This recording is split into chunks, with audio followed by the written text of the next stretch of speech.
Բարի առավոտ, սիրելի հեռուստադիտող։ Այսօր ապրիլի 25-ն է, օրը ուրբաթ։ Իսկ Բարի լույսի տաղավարում ձեզ համար կաշխատի Ալիդա Եղիազարյանը։ Այսօր է ծնվել հոլիվուդյան պատմության ամենանշանավոր դերասաններից մեկը՝ Ալ Պաչինոն։ Նրա կարիերային կտրուկ հաջողություն բերեց «Կնքահայր» ֆիլմը, որտեղ մարմնավորեց Մայքլ Կորլեոնին։ Իսկ Օսկարն ստացել է միայն 1993 թվականին «Կնոջ բույրը» ֆիլմի համար, լեյտենանտ Ֆրանք Սլեյդի դերի համար։ Ալ Պաչինոյի խաղը միշտ աչքի են ընկնում խորը հոգեբանական մոտեցմամբ եւ էներգիայով։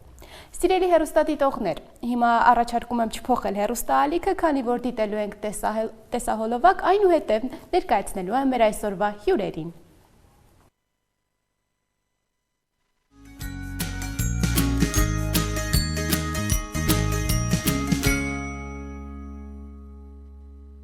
Մենք վերադարձանք սիրելի հեռուստադիտողներ եւ արդեն սիրով ներկայացնեմ մեր այսօրվա հյուրերին։ Հայաստանի գուսանական եւ ժողովրդական երգի պետական անսամբլի մշակույթի նախարարության ոսկե մեդալակիր խմբավար մեներկչուհի Լաուրա Մամյանը, բարև ձեզ։ Բարև ձեզ։ Եվ անսամբլի մեներկիչ գրող երգահան Արսեն Համբարյան, բարև ձեզ։ Բարև ձեզ։ Շնորհակալ եմ մեր հրավերը ընդունելու համար։ Սիրով։ Ինչպե՞ս եք։ Ինչպե՞ս է սկսվում ձեր օրը։ Այսօր սկսվել է երգով, ճանապարհվեցինք դեպի Աբովյան եւ ամբողջ ճանապարհին միասին դուետներ կատարելով եկանք հաճույքով։ Առաջինը ուզում եմ անդրադառնանք ձեր հետաքրքիր երաժշտական ուղին ինչպես սկսվեց, ինչու ընտրեցիք հենց գուսանական եւ ժողովրդական երգերը եւ երբ միացաք անսամբլին։ Տիկին։ Ես անսամբլի առաջին օրվանից եմ եղել անսամբլում, ի սկզբանե երգը եղել է իմ ներսում, դեռ շատ մանկուց, երբ որ տանն էր դեռ գուսանական երգարվեստը թևածում, եւ հետո ընթացքում, երբ որ ծնողներս բացահայտեցին, որ ես կարողանում եմ երգել, ու ինձ համար շատ մեծ ուրախություն էր դա, ես սկսեցի զբաղվել հետագայում արդեն պրոֆեսիոնալ կրթություն ստացա եւ համալրեցի անսամբլի շարքերը եւ արդեն 42 տարի ես աշխատում եմ այս անսամբլում։ Իսկ դուք պարոն Համբարյան։ Անսամբլում կարծեմ 12 կամ 13 թվականից եմ երգել, հենց անսամբլի ղեկավարի Հրաչ Նազարյանի հրավերով, պրոֆեսոր Հրաչ Նազարյանի հրավերով շատ գնահատում եմ, սիրում եմ մեր գուսանական ժողովրդական ազգային երգերը, ընդհանրապես ազգային ցանկացած բան ես մեր հայկական սիրում եմ ու սիրով միացա անսամբլին, միասին այդ ամեն ինչը կատարելու, միջ այդ էլ երգել եմ, իսկ ավելի շատ սկսեցի երգել, երբ որ սկսեցի երգեր գրել, դա 2000-ականներն էր, երգելու հատկությունը մեջս կարծես թե այսպես ասած իր բորբոքումը ստացավ 88 թվականի շարժմանը մեջ այդ ինքս իմ մեջ երգում էի բան, բայց որ բարձրաձայն բոլորի համար երգեի մեր Արցախյան շարժման հենց այդ օրերին ցույցերի ուսանող էի այդ ժամանակ այդտեղից սկսեցի երգել ու որ երգում էի կողքից մարդիկ ասում են, որ ես ինչ հետարքիր ձայն ունես, ես էլ հավատացի իրան։ Լավ արեցիք Արսեն ջան։ Եվ նաև տեղյակ եմ, որ դուք բացի երգեր գրելուց նաև գրում եք գրքեր։ Ինչ տարբերություններ կա եւ գրականության եւ երգարվեստի միջեւ, երբ որ գրում եք։ Հա, ես իրար օգնում են։ Այո, ընդհանրությունից խոսեմ։ Դե երգի դեպքում այդ երկուսը, ինչպես մեր մեծերն են ասում, թևեր են դառնում, որպեսզի թրջունը կայանա եւ թրջի արվեստը, իսկ ընդհանրապես գրողներ միության անդամ եմ, գրքեր ունեմ գրած, բազում երգեր ունեմ գրած, ես նախընտրություն չասեմ, այլ ավելի շատ իմոց ստացվում է այնպես, երբ ասելիք ունեմ փոխանցելու ազգի մարդկությանը, այդ ասելիքը փորձում եմ ինչ որ կամ երգի կամ գրքի կամ եթե ստացվի հետո ուրիշ ձևով այնպես որ մտածում եմ այդպես ավելի հասանելի կլինի, ավելի լավ կկարողանամ արտահայտվել, արտահայտչության միջոցը ընտրում եմ արդեն արվեստի որ բնագավառից որ կարողանամ։ Ես հիմա պիտի միջամտեմ։ Իմ ստեղծագործական 40-ամյակի ընթացքում Արսեն Համբարյանը ինձ մեծ անակնկալ է մատուցել հենց բեմի վրա։ Իհարկե իրենք աղջկաս հետ էին այդպես անցել այդ գործունեությանը։ Հա, թաքուն էին պահել։ Թաքուն էին պահել, շատ հուզիչ էր ինձ համար Արսեն Համբարյանը իմ ստեղծագործած բանաստեղծություն էր Մայրիմ Անուշ եւ Արսենը վերածել էր երգի, շատ գեղեցիկ, շատ հաճելի այսպես թովիչ մի երգ էր գրել։ Գեղեցիկ բանաստեղծություն էր ինքը մորը գործնելուց հետո արդեն այդ զգացումները արտահայտել էր բանաստեղծության լավրան եւ ասում է որքան էլ քեզ երգեր ձոնեմ մայրիկ ջան քիչ է շատ է քիչ ու իհարկե այդ երգեր ձոնելու առումով ինչու ասում քիչ որովհետեւ մայրը փոքրուց իրեն երգեր է ձոնել երգի ասպարեզում թե ընդհանրապես եւ գեղեցիկ երգ է ստացվել ու բոլոր մայրերին նվիրված միջոցառումներ եւ ոչ միայն երգում եմ շատ լավ ընդունվում է բոլորը հուզվում են ու սիրում են այդ երգը բանաստեղծությունն է շնորհակալություն քեզ էլ գեղեցիկ բառերի համար լավ ջան նաեւ դուք պարոն Համբարյան ասում եք որ հաճախ ձեր երգերով եւ ձեր գրքերով ցանկանում եք այն ամեն ինչ որ բան փոխանցել ինչ որ կա ձեր ներսում այ ինչ եք ցանկանում փոխանցել հիմնականում հանդիսատեսին լսողին կարդացողին Ինչ ասելիք ունեք։ Հիմնական այ գրքերից մեկը որ Մարթանոց է կոչվում, պիեսների հավաքածու է, դրամատուրգիական, նաև պատմվածքների, այդտեղ առաջաբանը Արուշատ Ավագյանն է գրել, գրող, նկարիչ, եւ ինքը մի հետաքրքիր նկատել էր, որ իմ գրականությունը ուղղված է մարդու մարդացմանը։ Երևի այդ եմ ուզում, որպեսզի թե մեր ազգի, թե ընդհանրապես այսօր տեսնում ենք ինչ է կատարվում աշխարհում եւ պետք է արվեստը իմ կարծիքով ոչ թե պետք է, այլ արվեստի հենց հիմնական գործը մարդկայինի, բարու, արարման, այդ ամեն ինչի թող գովազդ թեկուզ կոչվի, այդ ամեն ինչի բանա խրախուսումը լինի եւ հնարավորություն տալ, որպեսզի մի քիչ աշխարհը ավելի բարյանա, ավելի մարդկայնանա, մարդկությունը ու այդպես բոլորի կյանքը ավելի եւ կհեշտանա եւ կգերեզկանա եւ աշխարհը կգերեզկանա։ Մի քիչ գուցե վերամբարձոթում է հնչում, բայց էլ ինչի համար ենք ապրում, եթե պետք է չվայելենք կյանքը, սերը երաժշտությունը, գրականությունը, կերպարվեստը, ֆիլմը, թատրոնը, այդ ամեն ինչը նաև նպատակային ծառայեցնել մարդու, մարդացման, ազգերի լավ վիճակի հասնելու համար։ Իսկ Տիկին Մամյան, երբ որ անսամբլը երգերը ընտրում է կատարում, ինչպես է այդ երգերի ցանկը ընտրվում, ինչպես է ընտրվում, թե որ երգերը պետք է կատարվի անսամբլը կամ ներքիչները, ինչպես են երգերը ընտրում։ Ասեմ, որ մեր երգացանկը շատ բազմազան է, սկսած հայրենասիրական երգերից մինչև սիրային, այնտեղ գեղեցկական երգեր, աշխատանքային երգեր, այսինքն բազմազան են։ Եվ նաև ընթացքում մենք ունեցել ենք հոգևոր երգեր, նայած թեմայի։ Գիտեք, երգերը ընտրվել են ըստ թեմաների, քանի որ մենք ունենք մեծ հնարավորություն, մեծ բազա, ինչ որ մի խորագիր է եղել, ասենք համերգային եւ ըստ դրա ընտրվել են երգերը, բայց պիտի ասեմ ամենակարևորը, որ մեր արժեվ չկա ինչ որ մի բարդություն, որովհետեւ եւ երգիչներն են շատ շնորհաշատ եւ իրենց հնարավորությունները մեծ են, ու նաեւ երաժիշտները եւ նաեւ այստեղ Հրաշ Նազարյանի գործունեությունն է, ուզում եմ նշել, որ իր անելիքն է շատ բարդ, բայց ամեն դեպքում կարողանում ենք ամեն ինչ հաղթահարել, ամեն ինչ։ Գիտեք, ուզում եմ նշել մի բան, հենց երեք հայտնվեց YouTube-ում, մի օր մեզ դիմեցին, հենց մշակույթի նախարարությունից դիմեցին, որ ինչ-որ թուրք երաժիշտ ստեղծագործել է մեր Եղեռնի հետ կապված մի երգ ու մեր փորձի ժամին իրենք պիտի գային ու ցայնագրեին անմիջապես։ Մեզ ուղղակի ուղարկեցին այդ երաժշտությունը մեղեդին, ամբողջ գիշեր Հրաշ Նազարյանը նոտայագրեց, պատրաստեցինք հաջորդ օրը հենց փորձի ժամին, ընդամենը 2 ժամվա ընթացքում մենք դա կարողացել ենք հաղթահարել ու գիտեք մի քիչ ինքը այսպես բառով ասեմ ստանդարտից դուրս երաժշտություններ այնպես հեշտ ընկալելի բան ինչ որ մի բան չէր բայց թեման հետեւյալներ ով մոռանա զույգ աչքերով կուրանա էսեր ու մեզ համար շատ կարևոր էր, որ դա գրել էր թուրք ստեղծագործող, քանի որ մեզ մշակույթի նախարարությունից էր ուղղորդված, որպեսզի կատարեինք դա, մենք արդեն էլ չենք մտել այ քաղաքական ինչ-որ դաշտ, ինչ է նշանակում, ինչի համար եւ այլն, այսինքն որպես հանձնարարություն մենք դա կատարեցինք եւ պատվով դուրս եկանք եւ հենց երեք հայտնվեց YouTube-ում, կարող եք քննել գտնել, ինքը շատ հետաքրքիր է ստացվել, բայց որպես կլիպ օգտագործվել է հենց այդ փորձի ընթացքը, հա, դա է օգտագործվել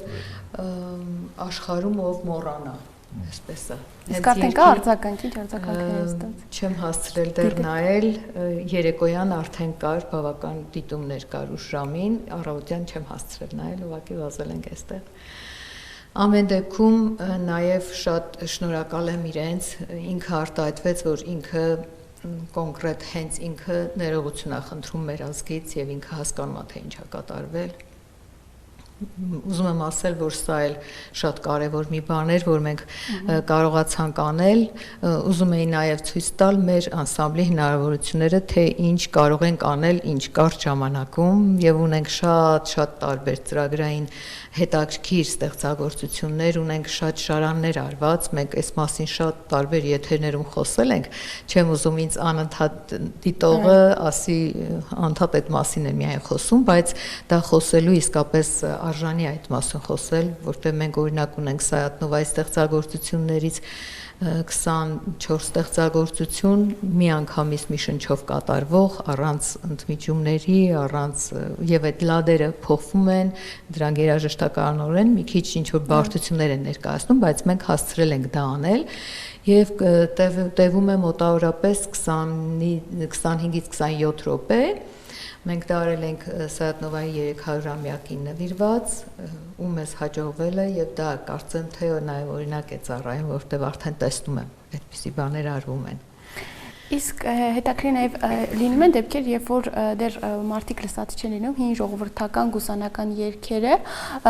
մոռացված թեկուզ, լինում են դեպքեր, երբ որ դրանք մի փոքր փոփոխեք եւ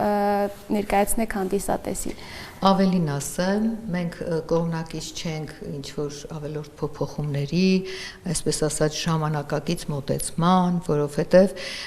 ժամանակակից մոտեցում ասածը բուն արմատից կընտրում է եւ երաժշտությունը եւ իր մոտեցումը եւ այն ինչի համար որ ստեղծվել է այդ երգը չի հաղորդվում լսողին։ Մենք կողմնակից ենք պահել, պահպանել, իհարկե հնարավոր չի որոշակի փոփոխություններ չլինի, որովհետև եթե ուրիշ ոչինչ չասեմ, երաժշտական նվագարանների, նվագակցության հետ կապված արդեն իսկ փոփոխություններ են եղել եւ գործիքավորման հետ, եթե առաջ եղել է միաձայն, հիմա բազմաձայն է նվագակցությունը, արդեն գեղեցիկ է, բայց ռիթմը փոխել, տեմպը փոխել, էությունը փոխել, արդեն դա մեր կողմից անկեղծ ասած նաեւ քննադատվում է։ Նաև նկատում ենք, որ հիմա շատ հաճախ երիտասարդ երգիչները գուսանական ժողովրդական երգերը կատարում են փոքր փոփոխված երաժշտական ոճով, նաև լինում են բառային փոփոխություններ։ Ինչ եք նկատում եւ ասում եմ, որ երիտասարդները այդպես ավելի հաճույքով են լսում ժողովրդական երգերը։ Չկա այդպեսի բան։ Դա ասեմ խապկանք է։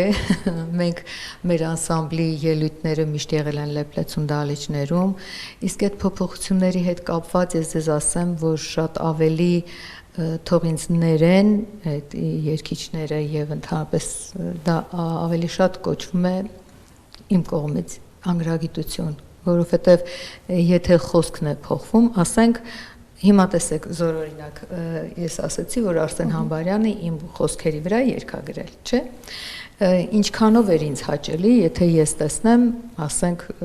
լիարժեք ինչ-որ մտքային փոփոխություն կամ մի բան, հաստատ ստեղծագործողին դա դուր չի գալիս։ Հիմա ինչ է, եթե մեր գուսանները մեզ հետ չեն, ուրեմն կարելի է իրենց երգերը փոխել կամ հենց բառային։ Ես այդպիսի մի շարք արեցինք մեր գուսանական ժողովրդական երգի պետական անսամբլի էջուն էինք, երբ ինձ հարց են տալիս, թե այսպես են կատարում, ինչքանով է դա ճիշտ, եւ ես ցույց եմ տալիս, որ դա սխալ է, սա է ճիշտը։ Սա ավելի շատ ուսուցողական նպատակ ուներ, այնպես չէր, որ մենք ուզում ենք ցույց տալ, թե մենք գիտենք, դուք չգիտեք, այլ հակառակ ուզում ենք ասել, սովորեք ճիշտը։ Ու փոքր մի օրինակ հիմա բերեմ, որպեսզի պարզ լինի, Վլադիմիր Բալյանը գրել է լիրիկական երգը Հովհաննես Շիրազի խոսքերով, որտեղ Վլադիմիր Բալյանի ծննդյան օրն է, իդեպ, այո, մեր լավ բարեկամ Վլադիմիր Բալյանը։ Եվ այնտեղ Հովհաննես Շիրազը խոսքում ասում է անպեց կորավ լուսնկան, արտեր մտեք քուն։ Եթե մարդը կարողանա դա հասկանալ, թե այդ ինչ է, անպեց կորավ լուսնկան ամպերի տակ, արտեր ժամանակն է քնելու, քնեք։ Եվ երգիչները երգում են անպեց կորավ լուսն ընկավ արտեր մտեք քուն։ Դե հիմա եթե մարդը չի հասկանում, թե ինքը ինչ է երգում, չի կարող ճիշտ երգել։ Եվ եթե հասկանում է, ինքը պիտի օրինակ իմ մոտ եղել է, կարդացել եմ երգի խոսքերը, որոշել եմ հասկանալ, որտեղ մինչև չհասկանամ, ես դա չեմ կարողանա երգել եւ ես այսպես ֆիլմի նման տեսնում եմ իմ աչքի առաջ այն, ինչ որ ես կատարում եմ։ Հիմա եթե մի բան չեմ հասկացել, ես փորձում եմ դա հասկանալ։ Եթե անգամ տպված է այսպես, տնտղում եմ ու գիտեք, պարզվում է, որ սխալ է տպագրված, որովհետև միտքը չի լրացնում, միտքը թերի է, միտքը անհասկանալի է, եթե երգիչը միտքը չհասկացավ, երգի խոսքերը չհասկացավ, ինչքան ուզում է լավագույն ձայն ունեցող երգիչը, թող ինձ ներեն, ինձ համար դառնում են զրոյական, որովհետև իրենք խոսք չեն կարողանում հասկացնել, իրենք թեման չեն կարողանում մատուցել։ Իսկ պարոն Համարյան չեք նկատում, այն ժամանակ եւ հիմա նույն ձև է ընկալվում ժողովրդական եւ գուսանական երգերը։ Այն ժամանակ երբ նկատում։ Երբ որ դուք եք սկսել ստեղծագործել, դե ավելի հին ժամանակներում եւ հիմա նոր սերունդը ինչպես է ընկալում։ Տարբեր ընկալումներ կան երեխաներ, որ հիմա էլ շատ սիրում են ու հատուկ հենց թեկուզ այ Լաուրա Մամյանը նաեւ դասավանդում է եւ ես իր կազմակերպած համերգներին դպրոցում եղել եմ, շատ լավ են երեխեքը եւ ընկալում եւ ընդունում եւ սիրում։ Ընդհանրապես մարդկանց ու երեխաների մոտ ինքս իմ հիշողություններից էլ կարող եմ ասել, կարող է ինչ-որ մի տարիքում ինչ-որ բան թվալ, թե քեզ կարող է դա այդքան դուր չգա, ասենք դանդաղ թվա, ուրիշ թվա, բայց երբ որ դու փոքր տարիքում դա լսում ես, մեծ տարիքում դա քեզ համար մի շատ քաղցր հիշողություն է դառնում ու դու հասկանում ես, որ դա դու սիրում ես։ Հնարավոր է փոքր տարիքում չհասկանաս, որ սիրում ես, մեծ տարիքում հասկանաս, որ դա է հենց քոնը դու սիրում ես, այնպես որ ամենակարևորը այն է, թե ինչ ենք տալիս երեխաներին այսօր։ Մենք պետք է այսօր ճիշտը տանք, որ իրենք այն տարիքում արդեն հասկանան, հիշեն ու հասկանան, որ դա սիրում են։ Տարբերություն ինձ թվում է չկա, սերունդի մեջ այդքան փոփոխություն չկա, ավելի շատ տարբերություն կարող է լինել, այ արդեն հեռարձակումների բանի հետ կապված ինչն է ավելի շատ գովազդվում այսօր, դրանով կարող են փոփոխություն առաջացնել, որովհետև մարդը ինքը շատ ժամանակ զգացմունքը կամ բնազդը շփոթում է սովորույթի հետ, ինքը հնարավոր է, որ այս բանը սիրում է ուտել, խմել, ընդունել, բայց չգիտի սովորույթի համաձայն ուրիշ վատ բաներ է սովորում եւ դա է անում անընդհատ։ Հիմա եթե այսօր անընդհատ գովազդվում, հեռարձակվում է այտենց աղավաղած կամ էլ թեկուզ նոր ստեղծվող այստեղից այնտեղից ուրիշ ազգերից գողացած հիմարություններով մարդկանց ուղեղը, երեխաների ուղեղը լցնում են։ Նույնիսկ մենք եթե մի բան 3 անգամ լսենք, անկախ քեզանից մեկը քեզ բռնացնում է, որ այդ մտելա ուղեղի մեջ, շատ վտանգավոր բան է, բայց ճիշտ քաղաքականություն է պետք անել այդ առումով ժամանակին Պյութագորասը հազարավոր տարիներ առաջ ասել է, որ եթե երկրի քաղաքականության մեջ ուզում, քաղաքակրթության մեջ ուզում ես բան փոխել, փոխիր երգը, երաժշտությունը։ Մի 10 տարի առաջ հեռուստատեսությամբ լսեցի ամերիկյան գիտնականները որոշել են, որ մարդու վրա ազդելու ու մասաների վրա ազդելու ամենահզոր միջոցը երգն է, երաժշտությունն է։ Դուք պատկերացրեք, եթե մենք այդ ոլորտում այսօր ոչ ճիշտ քաղաքականություն ենք վարում, ինչ ենք դաստիարակում, ինչ ենք ստանում։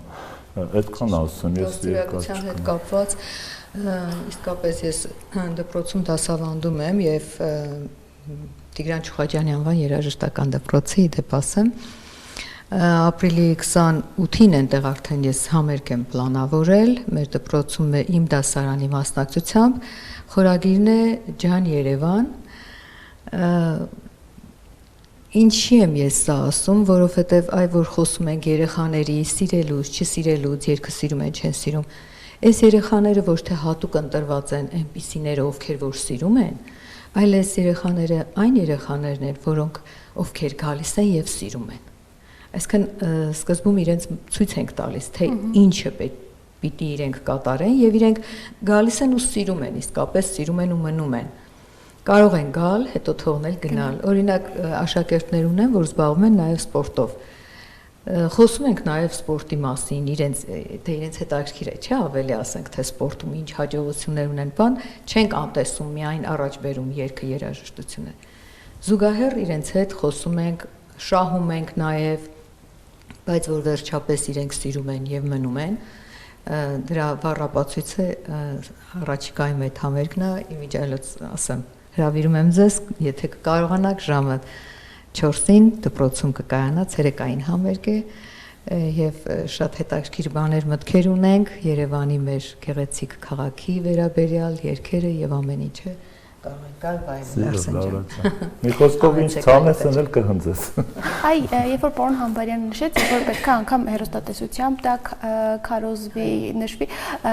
նկատում ենք, որ երգիչները հիմա երբ որ կատարում են թեկուզ մի փոփոխված երգեր կամ այլ երաժշտական ուղղություններ են վերցնում հայկական, բայց երաժշտությունը հայկական չէ եւ նշում են, որ դրանք ուղղակի լսում են մարդիկ, սիրում են եւ պահանջարկա դրա համար այդ երգերը կատարվում են։ Ինչ ունեք ասելու այս առումով, արդյոք կա պահանջարկ այդպիսի երգերի։ Եթե իրենք այդ երգերը չճանաչեն, չլսեն, ինչ պահանջարկի մասին է։ Մենք օրինակ մատուցում ենք մարդուն, հետո ինքս օրինակ ես ասում եմ, հիմա իմ դասարանում երեխան սովորում է, այսինչ երգը սովորում է եւ սիրում է։ Հիմա եթե իրեն ներկայացնեմ ձեր նշած երգերից, ինքը դա կլսի, դա կսովորի եւ դա կսիրի։ Հիմա այստեղ շատ կարևոր բան կա, թե մենք ինչ ենք ներկայացնում։ Եվ չպիտի բաց թողեմ ասել հետևյալ խոսքերը, որ երբ որ դաշտը դատարկ է լինում, բառով պիտի ասեմ մոլախոտ է աճում, եթե չի մշակվում։ Հիմա եթե ազատ դաշտ կա, ազատ չի մնալու, ինչ որ մի բանով լցվելու է։ Հիմա եթե մեր ժողովուրդը ավելի ճիշտ պատկան մարմինները, ովքեր որ իրենք են, օրինակ հեռուստատեսության տնօրենները, օրինակ, իրենց հեռուստատեսությունում ընդունեն միայն այնպիսի երգերը, որոնք արժեք են ներկայացնում, այդպիսի երգեր ներկայացնեն, դա է տարածվելու, դա է լսվելու, դա է սիրվելու։ Լսում են այն, ինչ ներկայացնում են։ Հիմա իրանք կարող անգամ չեն էլ լսում այն երգերը, չեն էլ ճանաչում։ Ես ձեզ ասեմ, շատ մարդիկ են եղել, որ ասել են, մենք այսպիսի երգեր ենք ունեցել, մենք այսպիսի երգեր ունենք, այսինքն իրենց չի հասնում, չի մատուցվում իրենց։ Այստեղ ներկայացնելու քաղաքականության խնդիր կա։ Ավելին, օրինակ իմ համերգներից մեկին մի գլուխ գովալ չլինի, բայց ասեմ վերջում իմ ընկերներից մեկը մոտեցավ Կապանից, որ իր ընկերներին էլ էր բերել, հետո ցած հուզված մոտեցան, ասեցին, ոնց մենք գիտենք, թե Երևանում ամեն ինչ մեռել է արդեն, միայն ես փաստորեն Երևանում սենց երգեր են ստեղծվում,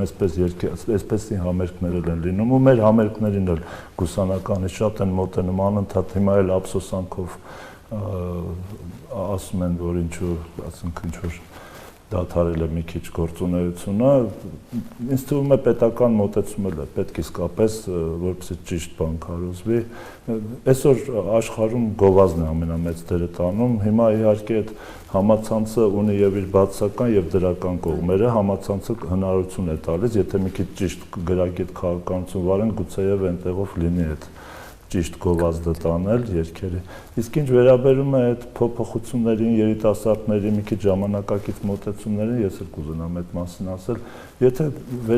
ասենք գործիքային փոփոխությունը, հիմա նոր գործիքներ են ներառում բան, դա վատ բան չի, թող անեն, բայց պետք է բնույթը չփոխեն երգի։ Կան երգեր, որ նույն հենց ասենք ինչ որ կոտորածին վերաբերող խոսքեր են լսում ես, բայց տակը արդեն ոնց ասեմ, արդեն ռեստորանային պար է գնում տակը։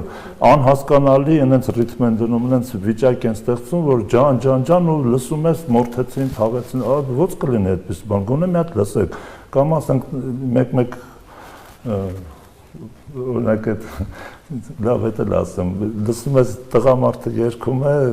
ու կուզես քո մարալը լինեն, կուզես, ասենք սա աղջիկը պետք է երգի, էլի։ Ես բառերին չեմ կարողանում ուշադիր չլինել, էլի, որովհետև ինքս կարողա, եթե նման երգելն ինքս կամաչա, որ այդ բառերը ոնց որ տիկին Լաուրան ասաց, մեջովը չանցկացնես, պիտի մեջովը անցնի, զգացմունքը դու ապրես, որ կարողանաս ճիշտ զգացմունքը հաղորդել երգի։ Եթե դու դա չես անում, դու կարող ես նոտաները ճիշտ անել, նույնիսկ կարող ես բառերն էլ ճիշտ երգել, բայց եթե դու չես հասկացել դրա բառերը, այդ երգի զգացողությունը ո՞ց փոխանցես, դու չես կարող փոխանցել ուղղակի հանդիսատես։ Հետո գիտեք երիտասարդների երգեցողության մեջ մի հետաքրքիր բան էլ կա։ Երբ որ երգում են, չգիտեք ինչի, երկու նեյով, երկու լեյով, իսպանական ինչ-որ շեշտված, գնամ, ասենք, թե այսպիսի մի բաներ, հա։ Վերջերս մի շատ լավ երգիչ կա, երիտասարդ, որ մեր խմբի հետ էլ մի շրջան, փոքրիկ շրջան այսպես եղավ աշխատանքային, վերջերս մի երգ լսեց իր կատարմամբ ու հատուկ հետևում եմ իրեն, որովհետև շատ ափսոսում ինքը շատ լավ հնարավորություններ ունի իմ պատկերացմամբ, իմ գնահատմամբ ու ես գրեցի իրեն, ասում եմ ինչի համար էլի օրինակ երկու այսինչ տառով կամ ինչ բան շատ ուրախացա։ Իհարկե սկզբից ներողություն եմ խնդրում, կարելի է այսինչ բան ասել եւ այլն, որովհետեւ գիտեք երիտասարդ են եւ կարող են ասել ձեր ժամանակներն անցել է, հիմա սա է, այսպես է ընդունված եւ այլն ու իմ ուրախությունը ինքը շատ շնորհակալ եղավ ինձ ու ասեց պատրաստ եմ լսել ձեր ամեն մի խորհուրդը, ես էլ պատրաստ եմ խորհրդով իհարկե եթե դիմողներ կլինեն, բայց իր նկատմամբ էլ չեմ հարցնելու, ես իրեն հատուկ ասելու եմ, որովհետեւ ինքը մի յուրահատուկ ձայնային եւ մատուցման կարևորը մատուցման հնարավորություն ունի, այո, ես շատ ափսոսում եմ, ես չեմ ուզում, որ իր մոտ եւ ընդհանրապես որևէ մեկի մոտ մի թերի բան լինի, պատրաստ եմ ասել, օրինակ գիտեք, գիտեմ այնպիսի մարդիկ, ովքեր սպասում են մեկը մի սխալ անի, որ քննադատեն, ծիծաղեն եւ այլն, ծաղրեն, բայց դա լավ տարբերակ չի, մեղմ ասած, եթե չեն կարողանում սովորեցնել, գոնե պիտի լռեն Ես համենայն դեպս փորձում եմ իմ փորձը փոխանցել ու շատ ափսոսում եմ, երբ որ լավ հնարավորությունների երիտասարդներին տեսնում եմ, որոնք թերանում են մի փոքրիկ բանի հարցում, ինչի համար էլի, դա էլ թող չլիներ, թող կատարյալ լիներ։ Նաև հետաքրքիր իմանալ, երբ որ հարցրեցիք պատասխանը ինչն է, ինչու էր այդպես մի քանի տառեր իրար հետևից պատասխանը որն էր, ինչ պատասխան ստացաք, երբ որ հարցրեցիք։ Ինքը հենց այդպես ասաց, որ ինչպես լսել, այնպես կատարել է բնօրինակից, դե բնօրինակն էլ այդպես է եղել։ Բնօրինակը հնի մասին չի էլի նոր։ Բայց կարևորը ինձ համար շատ կարևոր էր, որ ինքը ընդունեց եւ պատրաստ էր ընդունելու եւ ուրախ էր ու շնորհակալ։ Դե երբեմն տուրք են տալի ժամանակակից կոչվող տենդենսներին, բայց ես ասեմ, որ լավ, ճիշտ արվեստը միշտ է ժամանակակից, եթե մենք նայենք պատմության հազարամյակների խորքից եկող տարբեր արվեստի ոլորտի գործեր, նրանք որոնք որ եղել են հզոր, տաղանդավոր, ասելիք ունեցող գործեր, նրանք անփոփոխ մնացել ու այդպես էլ մնալու են ու միշտ էլ ժամանակակից են, նրանք այսօր էլ չեն հնացել։ Այնպես որ եթե ժամանակակից ենք ուզում, պետք է լավ բան ստեղծենք, ոչ թե մտածենք հենց այսօրվա ինչ որ բաներին, այսքան մենակ մոդան չի էլի, ինքը եթե լավ բան ստեղծես, ինքը միշտ էլ ժամանակակից կա։ Դրա համար ասում է մտիր խորը, գտիր նորը։ Նաև հետաքրքիր խոսենք անսամբլի շրջագայությունների մասին, ինչ շրջագայություններ եք ունեցել, որ երկրներում եք եղել եւ հետաքրքիր է Հայաստանից դուրս հանդիսատեսը ինչպես է գնահատում հայկական երաժշտությունը, ժողովրդական երգերը, ինչ արձագանք եք ստանում։ Ես բազմիցս ասել եմ, որ դրսում մեզ ավելի լավ են ճանաչել, քան ներսում։ ավելի շատ ոչ միայն հայաշատ վայրերում էլի, մենք արտասահմանյան շատ երկրներում ենք եղել, անուններ չգիտեմ, նշեմ թե չնշեմ, Ամերիկայի Միացյալ Նահանգներ, Ֆրանսիա, Իտալիա, Հունաստան, եղել ենք արաբական շատ երկրներում, մեզ համար շատ այսպես տան նման է եղել Հալեպում եւ Բեյրութում մի յուրահատուկ կերպի են մեզ ընդունել։ Իհարկե նաեւ այստեղ հայ համանքի գործունեությունն ա եղել, որ իրենք մեծ գործունեություն են ծավալել երգերը տարածելու եւ մարդկանց իրազեկելու մեր անսամբլի մասին, բայց ամենակարևորը,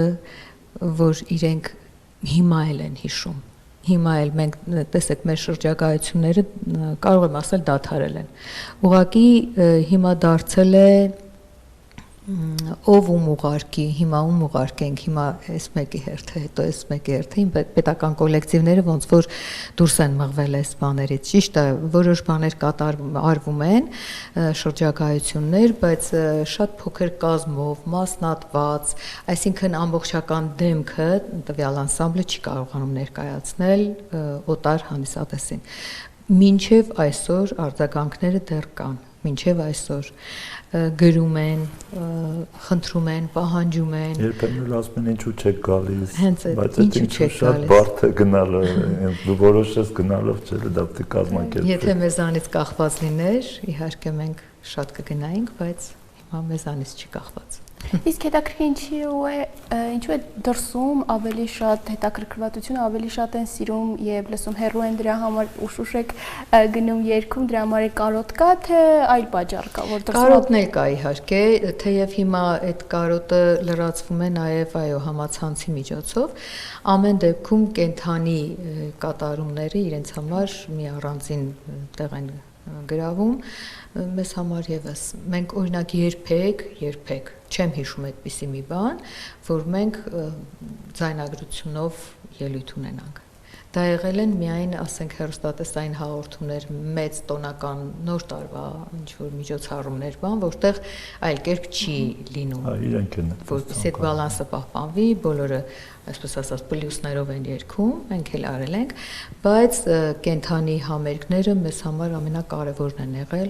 եւ հիմա էլ գիտեք, երբ որ մեր դահլիճներից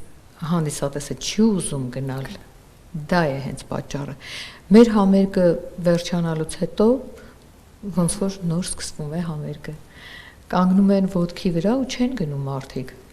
Չեն գնում, պահանջում են։ Հիմա մենք առաջիկայում պատրաստվում ենք Ավետիք Իսահակյանի խոսքերով երգեր պիտի կատարենք։ Զարթոնք համերգային կազմակերպությունն է կազմակերպել։ Գրական երաժշտական երեկո է, մենք մշտապես մասնակցել ենք այդ համերգներին եւ հիմա մի յուրահատուկ ուրախությունով ենք սպասում այդ համերգին։ Իմիջիայլոց ճանապարհին էլ որ ասում եմ երգելով գալիս էինք, այդ համերգի փորձն էինք անում արդեն։ Դուետներ էինք կատարում եւ սպասվում է մայիսի 15-ին պիտի լինի այդ համերգը։ Սիրով հրավիրում եմ բոլոր մեզ կարոտած ժողովրդին, մեր հանդիսատեսին, թող գան, վայելեն։ Մենք էլ եւ Իսահակյանի պոեզիան եւ պոեզիայի հիման վրա գրած երգերը, ճգնաղ երգերը։ Սկսած ժողովրդականից մինչեւ գուսանական։ Այս այդպես էլ երգերը ընտրվում է թեմատիկ առումով, բանաստեղծ, թեմա, Իսկ այլ համերգներ այս տարի սպասվում են մեծ մենահամերգներ օրինակ, նոր երգեր։ Հատուկ ինչ-որ ծրագրեր չկան, բայց չի բացառվում։ Դեռ չունեք նոր գրված երգեր, որ կան պատրաստվում։ Շատ ունեմ, անձնական առումով, այս մտածի խմբի առումով եք ասում, հա շատ երգեր ունեմ, մասնակցում եմ որպես մենակատար տարբեր տեղեր, երեք էլ օրինակ Դիլիջանում էի, երգերը կան, նոր երգեր կան։ Ես պլանավորում եմ իմ հաջորդ մենահամերգը իմ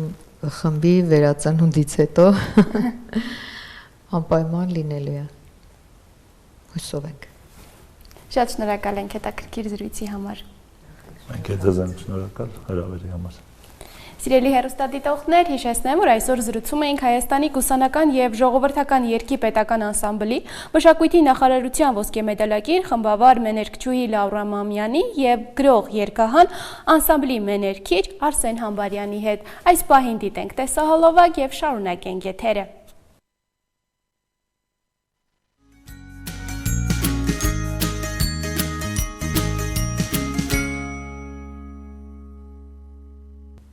Սիրելի հեռուստադիտողներ, հիմա հերթը օգտակար խորհուրդներին է եւ այսօր կխոսենք մի մրգի մասին, որը ոչ միայն գունեղ ու գայթակղիչ տեսք ունի, այլև հարուստ է օգտակար հատկություններով։ Խոսքս ելակի մասին է։ Ելակը սիրված է թե մեծերի, թե փոքրերի կողմից, այն հաճախ ընկալվում է պարզապես համեղ միրգ, սակայն իր մեջ կրում է շատ ավելին։ Ելակը վիտամին C-ի հիանալի աղբյուր է, ամրապնդում է իմունային համակարգը, պարունակում է բազմաթիվ հակաօքսիդանտներ, դանդաղեցնում է ծերացումը։ Ելակը նաև բարելավում է սրտի առողջությունը, օգնում է նվազեցնել արյան բարձր ճնշումը եւ վատ խոլեստերինը, բարելավում է մաշկի վիճակը, օգնում է մարսողությանը եւ աղիների ճիշտ աշխատանքին, ցածր կալորիականությամբ օժտված է եւ բարձր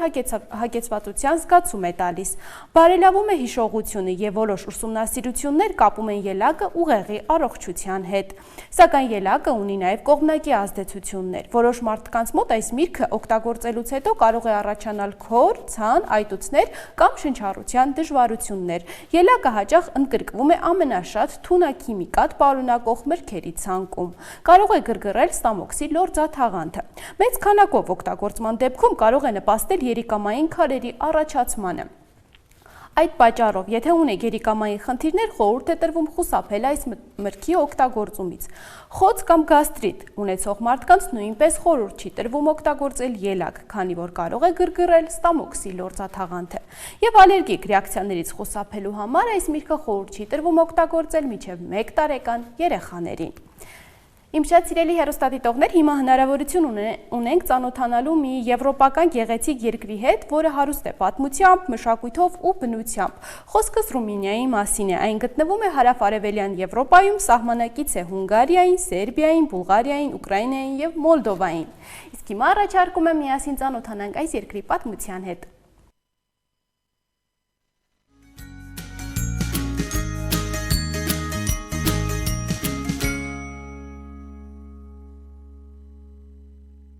Հեռավոր կենտրոնական եւ արևելյան Եվրոպայում ձգվում է մի երկիր, որը միավորում է միջնադարն ու ներկան, լեգենդն ու իրականությունը։ Ռումինիան Կարպատյան լեռներով շրջապատված, Դանուբ գետով ողողված եւ Սև ծովի ափին հանգչող երկիրն է, որն իր մեջ պահպանում է հնագույն ավանդույթներն ու զարգացող քաղաքները։ Երկրի մայրաքաղաքը Բուխարեստ է, երբեմն կոչվում է Փոքր Փարիզ, իր ճարտարապետական նրբագեղությամբ եւ մշակութային հարստությամբ։ Քաղաքում կարելի է տեսնել ինչպես կոմունիստական դարաշրջանի մոնումենտալ կառույցներ, այդ թվում Եվրոպայի ամենամեծ վարչական շենքը, խորհրդարանի պալատը, այնպես էլ նորարարական թանգարաններ ու երիտասարդական արվեստի կենտրոններ։ Եթե խոսում ենք Ռումինիայի մասին, անհնար է չհիշատակել Տրանսիլվանիա Դրակուլայի հայրենիքը։ Սիկիշոարա քաղաքում Վլադ Ցեպեշի ծննդավայրում դեռևս զգացվում է միջնադարի շունչը։ Տարածաշրջանը հայտնի է նաև իր ամրոցներով, բարձր լեռնային ճանապարհներով ու խորհրդավոր անտառներով։ Գյուղական համայնքներում մինչ օրս պահպանվել են դարավոր սովորույթները՝ խեցեգործությունը, փայտի քանդակագործությունը եւ ազգային հագուստները։ Այստեղ վերածվում են ոչ միայն հուշանվերների, այլև մշակութային հպարտության աղբյուրի։ Ռումինացիները համբավ ունեն որպես բարեսիրտ եւ հյուրասեր մարդիկ։ Մեկ գավաթ տեղական գինին կամ սառը պալինկան անմիջապես ջերմացնում է մթնոլորտը։ Այստեղ հին ու նորը խաղաղորեն գոյակցում են, ստեղծելով մի երկիր, որտեղ զբոսաշրջիկը միշտ ունի ինչ-որ նոր բան բացահայտելու։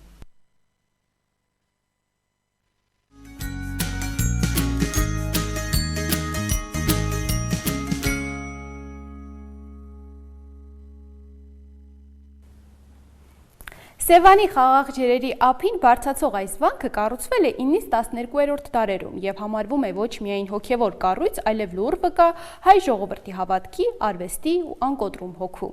Խոսքս հայրավանք եկեղեցու մասին է։ Այն հիմա առաջարկում եմ դիտենք այս եկեղեցու մասին պատմող տեսանյութը։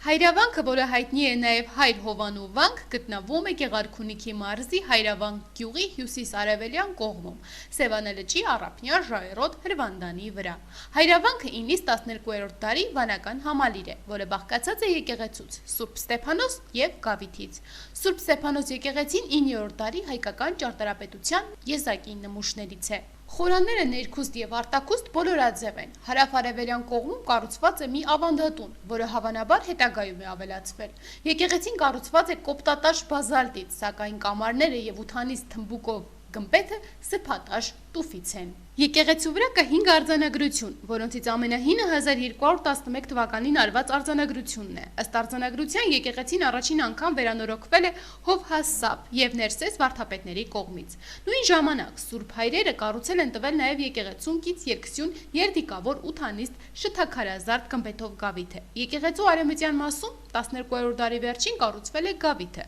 Ձորին մոտ լինելու եւ ժայռոտ տեղանքի անհարմարության պատճառով գավիթը ստիպված է եղել եկեղեցու առանցքից շեղել եւ փոքր-ինչ կողք տեղափոխել։ Գավիթն ամբողջությամբ կառուցված է սրբատաշ քարերով։ Արևելքից ավելացված են երկհարկանի ավանդատներ։ Կենտրոնում երկու սյուների եւ երկու կիսասյուների վրա կանգնած է երդիկավոր ութանիստ շթաքարազարդ գմբեթը, շարված սև եւ կարմիր շեղադիր քարերից։ Ըստ ավանդազրույցի, երբ Լենգ Թեմուրը Հայաստանը գրավելով ու ժողովրդին կոտորելով հասնում է Այրի վանք, վանքի վանահայր Հովհաննես եպիսկոպոսը կոտորածը չտեսնելու համար հրաշագործ մի խաչ ուսին կապած իրեն նետում է ջուրը, բայց Աստծո կամքով չի սուզվում, այլ վազում է ծովի վրայով։ Տեսած հրաշքից ցնցված Լենգ Թեմուրն իր մոտ է բերում վանահորը եւ խոստանում կատարել նրա ցանկությունը։ Վանահայրը խնդրում է իրեն թողնել այնքան ժողովուրդ, որքան կտեղավորվի վանքի ներսում։ Լենգ Թեմուրը համաձայնվում է։ Մարդիկ սկսում են մտնել վանք։ Ամբողջ ժողովուրդը լցվում է, դրսում ոչ ոք չի մնում։ Զարմացած Լենգ Թեմուրը նկատում է, որ վանքի միջի մարդիկ աղավնիներ են դառնում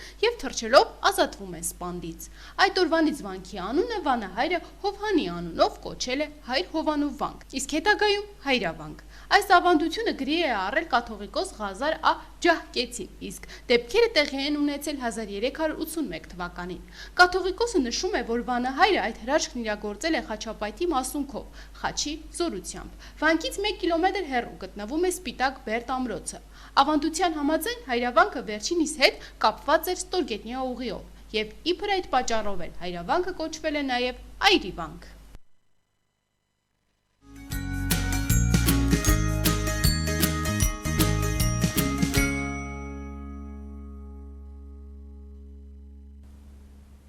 Սիրելի հեռուստադիտող, այսօրվա համար նախատեսել էինք այսքանը, շնորհակալ ենք, որ առավոտը սկսեցիք մեզ հետ։ Ձեզ մաղթում եմ հաճելի հանգստյան օրեր եւ ամենակարևորը չմոռանաք ժպտակ, քանի որ երբ ժպտում եք, օրը նույնպես ժպտում է ձեզ, իսկ մենք արդեն կհանդիպենք երկուշաբթի